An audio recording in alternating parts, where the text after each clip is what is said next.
Guys, welcome back to the channel. मैं हूं शुभी और आप लोग का स्वागत करती हूं क्लास 8 के इस प्यारे से चैनल पे जो कि है लेट्स पढ़ो। तो आज हम लोग क्या करने वाले हैं, क्लास 8 के साइंस बुक का चैप्टर नंबर 3 न्यू एडिशन से, which is coal and petroleum. ठीक है, तो इसको आज हम लोग बहुत मजेदार तरीके से ख़त्म कर देंगे। और आप लोगों को ना पता तो मैं फॉर्मेट बता दूँ क्या करती हूँ मैं। सो एक पैराग्राफ को रीड करती हूँ, उसको एक्सप्लेन करती हूँ, उसमें से क्वेश्चन एक्सट्रैक्ट करती हूँ, उसको लिख लेती हूँ।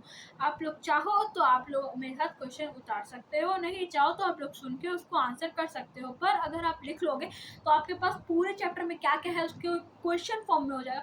1 मार्क, 2 मार्क, 3 मार्क, 4 मार्क, ऐसे टाइप के क्वेश्चन बन जाएंगे। 5 मार्क्स तो नहीं बनाऊंगी मैं, क्योंकि उतना लंबा इसको नोट्स में थोड़ा एडजस्ट करना मुश्किल होता है। But it would be very beneficial for you all to just write it. So बिना ज़्यादा बातचीत की इसको शुरू कर देंगे तो बहुत टाइम वेस्ट हो रहा है। ठीक है, एग्जाम वैसे भी आने वाले तो पढ़ लो, अच्छा रहेगा। तो इसके नोट्स जो हैं ये मैंने बना लिए हैं। If you guys want it, आप लोग मेरे को कमेंट सेक्शन में बता देना, टेलीग्राम पे मैं आपको शेयर कर दूँगी। ठीक है, बहुत सुपर मास्टर नोट्स हैं और उससे आपका बहुत फ़ायदा हो सकता है। ठीक है, तो let's do it. Here, coal and petroleum.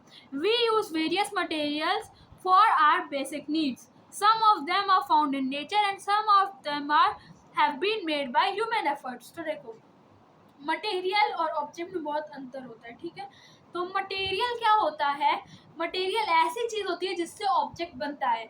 तो ऑब्जेक्ट भी दो तरह के होते हैं, एक नेचुरल होते हैं और एक मैनमेड होते हैं। तो जो नेचुरल होते हैं उसमें रिसोर्सेज होते हैं। रिसोर्सेज ना पता हो तो वो होता है जो भी चीज़ आपके जो मैं नीड को सेटिस्फाई करती है। ठीक है, तो जो ऑब्जेक्ट होता है वो दो तरीके के होते हैं, जो कि होता है एग्जॉस्टेबल एंड इन एग्जॉस्टेबल। यानी रिसोर्सेज जो होते हैं और नेचुरल रिसोर्सेज वो दो तरह के होते हैं, एग्जॉस्टेबल एंड इन एग्जॉस्टेबल। ठीक है, यानी रिन्यूएबल एंड नॉन रिन्यूएबल। तो अब मैं बताती हूँ कि एग्जॉस्टेबल इन एग्जॉस्टेबल का क्या है। तो इसको आगे हम लोग पढ़ते हैं और इसको क्वेश्चन बनाते हैं। ठीक है, सो does this list include air, water, soil and minerals? Since all these are obtained from nature, they are called natural resources. जो भी resources nature से obtain किए जाते हैं उन्हें natural resources कहते हैं। ये क्वेश्चन लिख लो, वैसे बहुत इंपॉर्टेंट नहीं है पर लिख लेते हैं। What are natural resources? All resources obtained from nature are known as natural resources. ये वीडियो मेरे ख्याल से 2-3 पार्ट में जाएगी, तो yes. What are natural resources, 1-2 marks के क्वेश्चन पे आ सकता है अगर आएगा तो। वैसे बहुत इंपॉर्टेंट नहीं, क्योंकि इस चैप्टर में दुनिया भर की चीज़ें हैं, इतना क्लियर तो कोई बेटा नहीं है कि उसमें से निकालेगा। ठीक है, can air, water and soil be exhaustible by human activities? Air, water, soil. अब सोचो कि एयर ह्यूमन एक्टिविटीज से एग्जॉस्ट हो जाए, नहीं होगा एयर, क्योंकि वो एटमॉस्फेयर में है। वाटर जो फ्रेश वाटर है वो एग्जॉस्ट हो सकता है, वो भी ऐसा बात नहीं है, फ्रेश वाटर रेन वाटर से रिन्यू हो सकता है। परंतु क्या हो रहा है कि जो भी उसका रिफ्रेशमेंट टाइम है यानी रिन्यूएबल टाइम है उससे ज़्यादा है यूजेज। यानी मान लो अगर मेरे पास है एक वाटर प्यूरिफायर है, ठीक है, तो उसमें क्या हो रहा है कि 5 लीटर का कैपेसिटी है उसका, तो उसको जब रिन्यू होता है यानी उसमें अगर ख़त्म हो गया तो उसको हो रहा है 10 मिनट रिन्यू होने में। ठीक है, तो मैं क्या कर रही हूँ, जैसे ही 5 लीटर भर जा रहा है मैं जाके तुरंत 5 लीटर निकाल ले रही हूँ, 5 मिनट के अंदर ही 5 लीटर में 5 मिनट के अंदर निकाल लिया, और उसका रिन्यू टाइम कितना है, 10 मिनट है। तो इसका मतलब क्या हुआ, जो रिफ्रेशमेंट टाइम है यानी जो रिन्यूएबल टाइम है वो यूजेज से कम है। इसका मतलब अब 5 मिनट के लिए उस चीज़ की तंगी पड़ जाएगी। अब 5 मिनट तो अब हमारे अर्थ में 5 मिनट में तो वाटर रिन्यू होता नहीं है, तो हाँ उसकी तंगी पड़ सकती है। sorry in the light of the availabilities various resources in natural resources are broadly divided into 2 kinds, exhaustible, inexhaustible, जैसा कि मैंने आपको पहले बताया। सो सबसे पहले आप लोग लिख लो what are inexhaustible natural resources.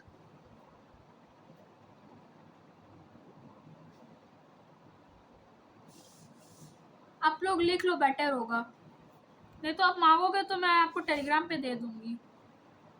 Natural resources inexhaustible natural resources.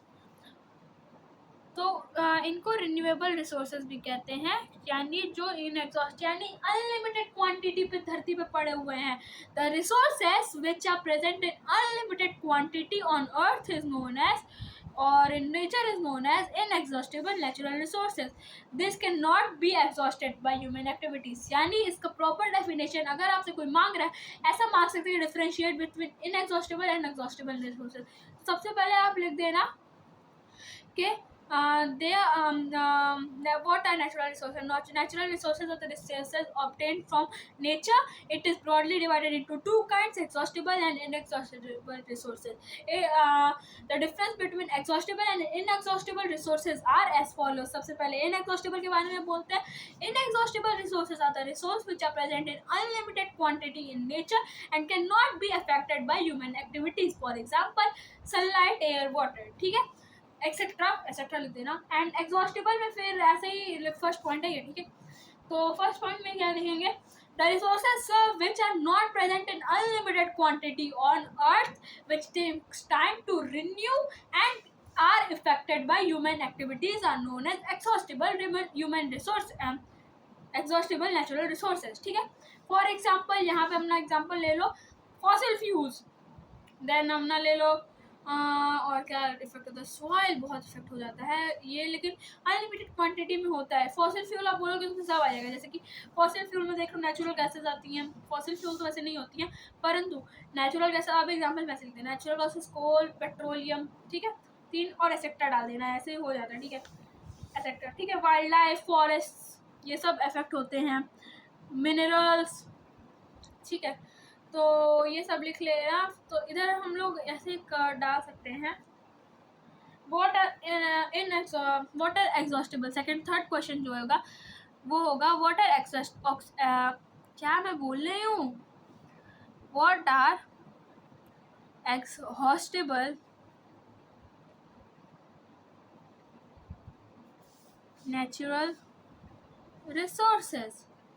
ठीक है, फिर दूसरा पॉइंट जानते हो, इनएग्जॉस्टेबल रिसोर्स नेचुरल रिसोर्सेज को रिन्यूएबल रिसोर्सेज भी कहते हैं क्योंकि रिन्यू हो जाते हैं. और एक्सॉस्टेबल नेचुरल रिसोर्सेज को नॉन रिन्यूएबल कहते हैं क्योंकि इनको बहुत टाइम लगता है, 10-10 मिलियन ईयर्स. भाई मेरी इतनी पुश्तें खत्म हो जाएंगी, नहीं आएगा, नहीं आएगा. मतलब जो डायनासोर के समय में बनना शुरू हुआ होगा उसे हम लोग अभी यूज कर रहे हैं, ऐसा समझो.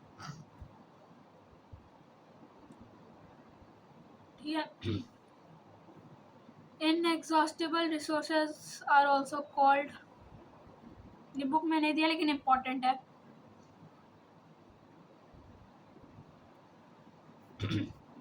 Renewable resources, inexhaustible natural, inexhaustible ही लिख दे रही हूँ. Exhaustible resources are also called non-renewable natural resources. फिर एक इधर क्वेश्चन लिख लो, examples of exhaustible natural resources. Important है थोड़ा. मुझे लगा कि थोड़ा सा बच्चों को इसको याद करने में डिफ़िकल्टीज हो सकती हैं. रिसोर्सेज, तो इसका आंसर होगा आप लोग वाइल्ड लाइफ, फॉरेस्ट, कोल, पेट्रोलियम, नेचुरल गैसेस, ये सारी चीज़ें. ठीक है, मिनरल्स भी ऐड कर सकते हो. देखो मेरे स्टिकी नोट्स किधर हैं? खैर स्टिकी नोट्स भी चिंदी हम लोग ऐसे दिमाग से याद करेंगे, याद करेंगे. जल्दी बोलो. So examples of exhaustible natural resources are wildlife, forests, minerals, petroleum, natural gases, coal. ठीक है, अब हम लोग इन सारी चीज़ों को थोड़ा सा कोने में रखेंगे क्योंकि मेरे पास बहुत सारे नए क्वेश्चन भी हैं बोलने के लिए और मेरे पास पेजेस की थोड़ी कमी है. एक्चुअली मैं इधर दूसरे नोट्स बनाई हूँ तो इसलिए. क्वेश्चन नंबर 7 देखते हैं मित्रों. यहाँ आप लोग देखो एक बॉक्स दिया हुआ था, इसको मैं जरा पढ़ के बता देती हूँ क्या है. एक एग्जाम्पल है सो इसको अभी हम लोग थोड़ा साइड रखते हैं, बाद में देखा जाएगा, ठीक है। Assume that eatables in a container represent the total availability of exhaustible natural resources like coal, petroleum, gas. अच्छा, तो ये जो चैप्टर है मेरी जान, ये मेनली किस पे डिपेंडेंट है? Exhaustible natural resources. इनएग्जॉस्टिबल को ऐसे कोने हटा दो कि भाई तेरे से मतलब ही नहीं है, मेरे को नहीं पढ़ना है अभी तुझे। तो अभी हम लोगों को किससे मतलब? अच्छा ये डल हो गया था, हाँ अभी भी डल है थोड़ा सा, थोड़ा इसको हाई कर दूँ, ये सही है, यस ये सही है, ठीक है। तो इसको कहेंगे क्या बेटा, अभी तू वही रुक, मेरे को नहीं मतलब है तेरे से। हम लोग पढ़ेंगे एग्जॉस्टिबल नेचुरल, एग्जॉस्टिबल में सिस्टम, ठीक है। So what are fossils? So fossils are the dead remains of organisms buried more than 10,000 years ago. What are fossil fuels? आप देखो,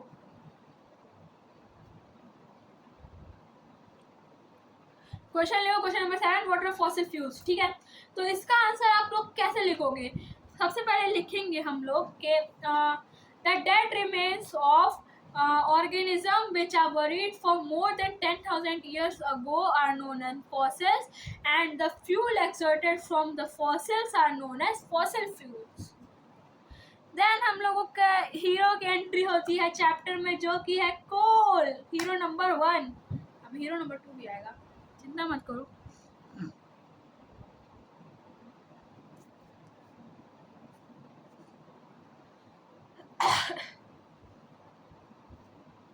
इस वाले वीडियो में हम लोग टिल कोल करेंगे एंड स्टोरी ऑफ कोल करेंगे, उसके बाद हम लोग डिस्ट्रक्टिव डिस्टिलेशन के जो भी प्रोडक्ट होते हैं उसको नेक्स्ट लेक्चर में पढ़ेंगे, ठीक है। So you have seen, read करते हैं, कोल, यू हैव सीन कोल और heard about it, it is as hard as stone and is black in color. Coal is one of the fuel used to cook food. Earlier, it was used in railway engines to produce steam to run the engine. It is also used in thermal power plants to produce electricity. Coal is also used as fuel in various industries. So, coal का बहुत महत्व है हमारी जिंदगी में। कोल क्या होता है? खाना बनाने के काम आता है। कोल क्या होता है? स्टीम इंजन चलाने के काम आता था। कोल क्या होता है? थर्मल प्लांट्स में यूज होता है टू प्रोड्यूस इलेक्ट्रिसिटी, ठीक है। तो ये चिंदी सा क्वेश्चन बना देंगे, चिंदी सा से, where are coal used and what are coal.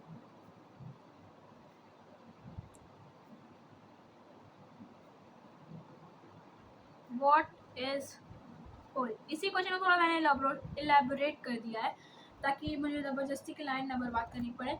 So what is coal? So coal is a fossil fuel which takes approx 300 million years to be made. It is as tough as stone, as black black in color. बस इतना देखो, मैं notes में देख लेती हूँ कि मैंने इसका प्रॉपर डेफिनेशन क्या लिखा है। Black in color, hard stone, renewed super okay. ठीक है, मैं बता देती हूँ क्या होता है। देखो, अब कोल क्या होता है? हाँ, जैसे कि मैंने बताया, coal is a fossil fuel which takes approx 300 million years to be made. It is as tough as stone and black in color. It produces pollution on heat and pollution on burning. ये important question हो गया। It produces heat and pollution on burning, and it mainly consists of carbon, oxygen, nitrogen and sulfur, ठीक है। About 300 million years ago, Earth had dense forests in low-lying wetlands. Due to natural process like flooding, these forests got buried under the soil. As more soil deposited over them, they were compressed. The temperature rose as they sank deeper and deeper. Under high pressure and temperature, dead plants got slowly converted to coal. As coal contains mainly carbon, and slow process of conversion of dead vegetation into the coal is known as carbonization. Since it was formed from the remains of vegetation, coal is also known as fossil fuel. A coal mine is shown in figure 3.2. Let me explain it to you. देखो क्या हुआ था। देखो अर्थ जो था, देखो मैंने वहाँ जो एक लाइन बोलती कि इट टेक्स 300 मिलियन ईयर्स, तो बेटा ऐसा कुछ नहीं होता है, 300 मिलियन ईयर्स नहीं लेते हैं। मैंने थोड़ा सा गलती से बोल दिया है तो मेरे को बहुत ज़्यादा माफ़ी उसके लिए प्रोवाइड आप लोग कर दीजिएगा, ठीक है। उसको ज़रा सा आप लोग इग्नोर भी करने का प्रयास करिएगा। सो यहाँ क्या क्वेश्चन पूछ रहा है हम लोग से। ओके कुल। सो कोल का डेफिनेशन तो हम लोग अच्छे से लिख लेंगे। 4 मार्क्स तो ऐसे, 3 मार्क्स तो ऐसे खुश होकर दे देगा इन्विजिलेटर, अरे वाह चुम्बेश्वरी क्या लिखा है। तो हमें पहले अगर हम लोग से अगर 3 मार्क्स का कोई क्वेश्चन है, 5 मार्क्स का कोई क्वेश्चन आ गया, तो आप लोग अपनी पूरी कत्ता चटर दे देना, what are coal, how coal is formed. So नीचे मैं क्वेश्चन लिख लेती हूँ, हाउ इज कोल फॉर्म्ड। अब देखो नॉर्मली तो अगर ये पूछेगा तो ये 3 मार्क्स का क्वेश्चन रहेगा, नहीं तो किंतु परंतु अगर 5 मार्क्स का पूछ लिया तो थोड़ा सा इलेबोरेट कर देना मेरी जान, थोड़ा सा इलेबोरेट कर देना। तो क्या बोलेगा, बोलेगा हाउ इज कोल्ड फॉर्म। सबसे पहले आप लोग लिखेंगे the dead remains of organism buried more than 10,000 years ago are known as fossil, and fuel exerted by them are known as fossil fuel. Coal is one type of fossil fuel which is black in color and as tough as stone. It produces heat and pollution on burning, and it mainly consists of carbon, nitrogen, sulfur and oxygen. ठीक है। So coal was formed approximately 300 million years ago. There were very green dense forests in low-lying wetlands. ठीक है, swamp इसको कहते हैं। यानी 300 million अगो वहाँ पे बहुत ज़्यादा dense forest, approximate 300 million ago earth was having very dense forest on wetlands, and due to natural process the vegetation got buried under the land, and with time it got buried deeper and deeper, and as it got buried deeper and deeper the temperature pressure and the temperature and pressure increased, and the level of oxygen decreased. Due to high pressure, temperature and absence of oxygen, the dead vegetation is converted into coal, and this process is known as carbonization. It is very important question, very very very important। इसको आप जितना अच्छे से लिख सको लिख लेना। अरे लाइट चली गई, एक सेकेंड। ठीक है, मैं आप लोगों को एक व्यू दिखा देती हूँ अभी थोड़ा सा मैं इस वीडियो अगले वीडियो के शुरू में दिखा दूँगी। मैंने पूरा क्वेश्चन लिख रखा है, आप लोग चाहो तो स्क्रीनशॉट ले सकते हो उसको।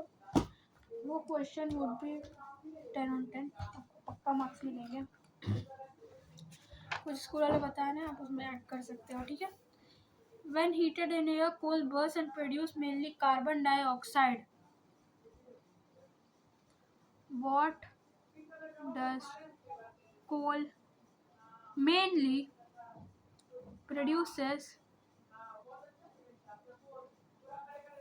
while burnt in air?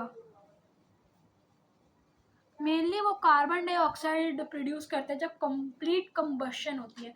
Combustion क्या होता है अगले चैप्टर में पढ़ लेंगे हम लोग, परंतु कंबशन में आपको बता देती हूँ क्या होता है। जलना उसको कहते हैं। केमिकल प्रोसेस होता है जिसमें ऑक्सीजन रिएक्ट मतलब ऑक्सीजन रिएक्ट विद गैसेस, क्या था मैंने combustion is a chemical process in which heat is produced by एक सेकंड मैं आपको बताती हूँ। मैं पूरा प्रॉपर उसका डेफिनेशन नहीं बता पा रही हूँ। Combustion is a chemical process in which a substance react with oxygen to produce heat and light. Heat mainly तो होता है to produce heat।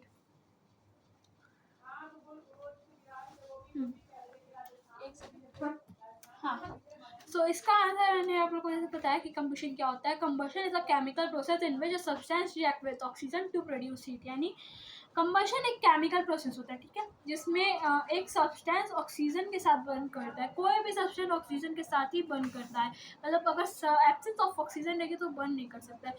तो जब उसके साथ बर्न करता है तो वो हीट प्रोड्यूस करता है, कभी कभी लाइट भी प्रोड्यूस करता है, कभी कभी साउंड भी प्रोड्यूस करता है। अब वो गैसेस की वजह से होता है, उसको छोड़ो। सो हीट प्रोड्यूस कर रहा है ना।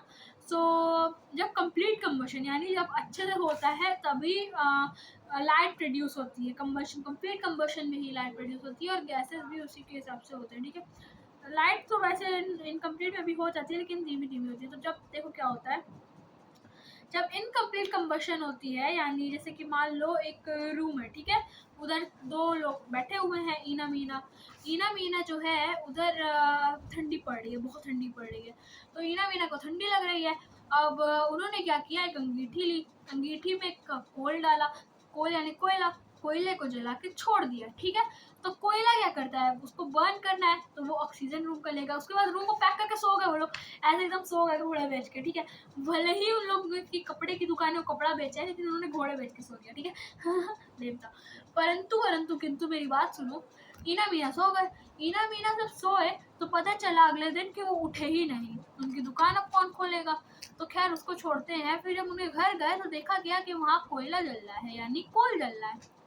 अब ऐसा क्या हुआ था उस, तो हुआ ऐसा था कि जब कोल जल रहा है तो उसको भी ऑक्सीजन चाहिए फॉर द कंबशन, एंड ईना मीना सो रही है तो उनको भी सांस लेने के लिए चाहिए। अब कमरा पैक है, बाहर से कोई भी ऑक्सीजन अंदर नहीं आ रहा है, तो इसका मतलब है वहाँ पे ऑक्सीजन की कमी होने लगी है, कार्बन डाइऑक्साइड बढ़ने लगा है, क्योंकि कोल भी कार्बन डाइऑक्साइड छोड़ा, ईना मीना भी कार्बन डाइऑक्साइड छोड़ी है।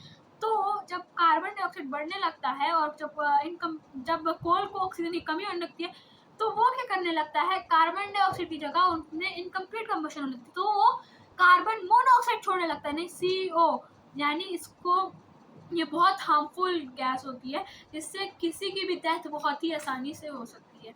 तो जब इनकम्प्लीट कंबशन है तो कार्बन मोनोऑक्साइड CO छोड़ने लगता है कोल, जिसकी वजह से उसको इनहेल करने, CO को इनहेल करने की वजह से ईना मीना की मौत हो जाती है। इसको कहते हैं साइलेंट डेथ,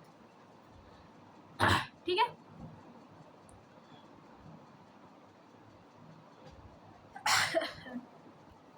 ठीक है गाइस, अब यहाँ आगे लिखा हुआ है coal is produce in industry to get some useful products such as coke, coal, tar and coal gas. तो इसको हम लोग नेक्स्ट लेक्चर में पढ़ेंगे। इतना आज के लिए काफ़ी है। Thank you so much for watching, see you in the next lecture, bye bye.